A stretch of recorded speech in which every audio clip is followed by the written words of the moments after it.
ஸ்ரீமதே ராமானுஜாய நமக. ஸ்ரீமத் வரவரமுனையே நமக. திருப்பாவை 14. உங்கள் புழக்கடை. இந்த பாசுரத்தில் நோன்புக்கு முதலில் ஏற்பாடு செய்து இன்னும் உறங்கிக் கொண்டிருக்கும் கோபியை எழுப்புகிறார்கள்.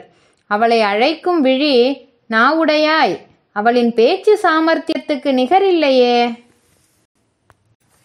திருவடியைப் போல நான் ருக்வேத விநீதஸ்ய நாயஜுர்வேத தாரிணக நாசாமவேத விதுஷ சக்கியமேவம் பிரபாஷித்தும்.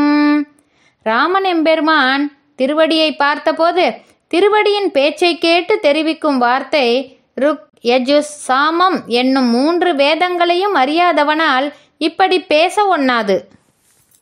அதேபோல் சுந்தரகாண்டத்தில் சிம்சுபா மரத்தின் மேல் அமர்ந்து பிராட்டிக்கு மதுரமான வசனத்தை தெரிவிக்கும் வண்ணம் ராமச்சரித்திரத்தை தெரிவிக்கிறார் திருவடி. ஏவம் பகுவிதாம் சிந்தாம் சிந்தயித்வா மகாகபிஹி சம்ஸ்ரவே மதுரம் வாக்கியம் வைதேஹ்யா வியாஜஹாரஹ. செவிக்கினிய செஞ்சொல் என்றும் சொல்லும்படியான வாக்கை படைத்தவள் நீ. சரி, என்னால் ஆக வேண்டியது என உள்ளே இருக்கும் கோபி கேட்க பங்கைய கண்ணானை பாட ஒரு நீர்ச்சாவி போலே கிடக்கிற இத்திரள் உஜ்ஜீவிக்கும்படி வர்ஷியாய்.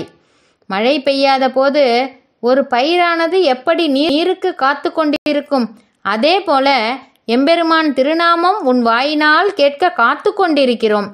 எப்படி மழையானது அந்த பயிருக்கு தாரகமாய், அதேபோல் நீயும் திருநாமங்களை சொல்லி எங்களை காப்பாய் என்கிறார்கள்.